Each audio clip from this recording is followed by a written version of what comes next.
جنات کی بڑی طاقت ہوتی ہے، اسی لیے بہت سارے بابا لوگ جنات کو قبضے میں کرنے کی کوشش کرتے ہیں۔ حیرت کی بات میں بتاؤں آپ کو، حیرت کی بات، میں بیٹھا بھی ہوں ایک محفل میں، حضور پاک صلی اللہ علیہ وسلم کی نعت پڑھتا رہا شاعر کافی دیر تک، ماحول ٹھنڈا رہا، نوٹ آ نہیں رہے تھے، ہم بھی بیٹھے ہوئے تھے، ایک پیر صاحب بھی تھے اس مجمع میں، شاعر نے جو ہے ڈائیورٹ کر لیا اپنے رخ کو، اور وہاں سے پیر صاحب کی شان میں اب اشعار پڑھنے لگا۔ او جوش، ماحول گرم ہو گیا، لوگوں کے نوٹ نکلنے لگ گئے اور اس پر برسانے لگ گئے۔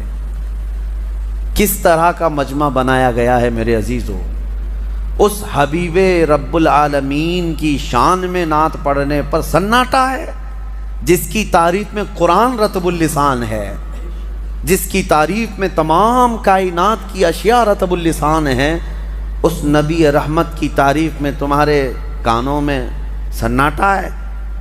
اور ایک پیر کے متعلق جیسی ہی کہہ دیا گیا، جوش آ گیا۔ یہ شخصیت پرستی کا جو رواج شروع ہوا، اس سے بچا جائے، اس سے بچا جائے۔ میں اس کے سخت مخالف ہوں۔ بات ہو تو رسول رحمت کی بات ہو، مصطفیٰ کریم صلی اللہ علیہ وسلم کی بات ہو۔ میں نے کبھی یہ اپنے لیے پسند نہیں کیا کہ میرے شان میں یا میرے لیے کوئی بڑے القاب یا بڑے اشعار پڑھے جائیں، کبھی نہیں۔ اللہ گواہ ہے اس بات کا۔ ہماری خواہش صرف اتنی ہوتی ہے، ہمارا اپنا نام کس کی وجہ سے ہے؟ وہ رحمت دو عالم صلی اللہ علیہ وسلم کی وجہ سے ہے۔ اگر نبی پاک صلی اللہ علیہ وسلم کی نسبت ہمارے ساتھ نہ ہو تو ہم تو ایک مردہ لاش ہیں، ہماری اپنی کوئی حیثیت نہیں۔ شاعروں کو یہ چاہیے، نعت خاں بنو، نوٹ خاں نہ بنو۔ نعت خاں، اس کی بڑی فضیلت ہے، اس کی قبر بھی ہمیشہ خوشبوؤں سے مہکتی رہتی ہے۔ جو نعت رسول پڑھنے والا ہے دنیا سے جاتا ہے، اس کی قبر جو ہے خوشبو سے بھر دی جاتی ہے۔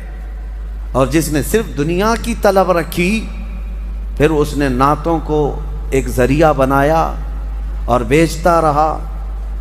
آج بہت سارے ایسے معاملات ہیں۔ ایک شاعر کو، یہی میں نے کافی سال پہلے، 10 سال پہلے، 10-12 سال ہو گئے ہوں گے، بہت پیسے دے کر کے لوگ بلائے تھے، میں بھی تھا جلسے میں۔ نماز کا وقت ہوا، ہم نماز کے لیے کھڑے ہو گئے، لیکن وہ پان کھاتے ہوئے باہر بھاگ گئے، نماز نہیں پڑھی۔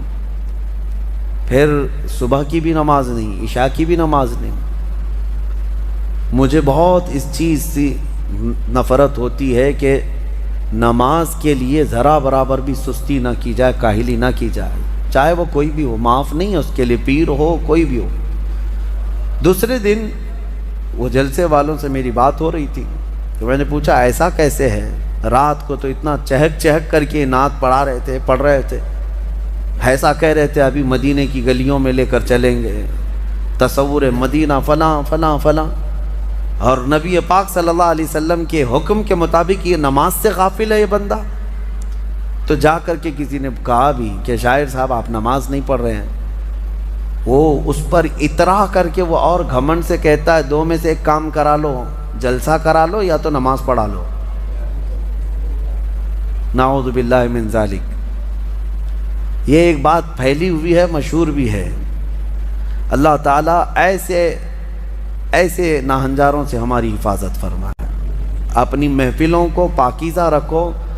نعت پاک یقیناً سننا چاہیے، عشق رسول بڑھتا ہے، لیکن کوشش یہ کرو کہ وہ نعت خواں جس کے پڑھنے سے نبی پاک صلی اللہ علیہ وسلم کا حسن یاد آ جائے، حضور پاک کی محفلیں یاد آنے لگے اور تمہارے دل میں عشق بڑھتا چلا جائے۔ اور میں ان نعت خوانوں سے کہتا ہوں تم اس کی طلب چھوڑ دو، مال کی طرف مت دیکھو، گنبد خضرا کی طرف دیکھو، اتنا ملے گا کہ تمہاری جھولی تنگ ہو جائے گی، جھولی تنگ ہو جائے گی۔ بڑے بڑے اور بھی نعت خواں ہیں جن سے ہماری ملاقات ہے، الحمدللہ انہوں نے کبھی مطالبہ نہیں کیا، لیکن اللہ کے حبیب کی بات کرتے ہیں تو اتنا انہیں نوازا گیا ہے کہ وہ اب خود دوسروں کو نوازتے ہیں۔ یہ بھی میرے سامنے موجود ہے۔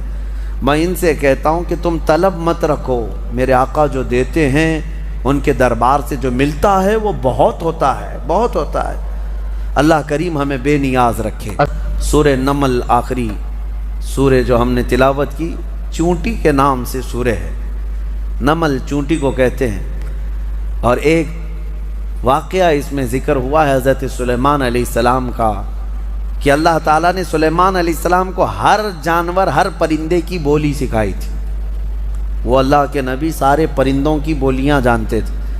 ان کا ایک واقعہ بھی موجود ہے کہ وہ اپنی مجلس جب سجاتے تو سارے پرندوں کو، سارے جانوروں کو حاضر ہونے کا حکم دیتے، سب آ جاتے۔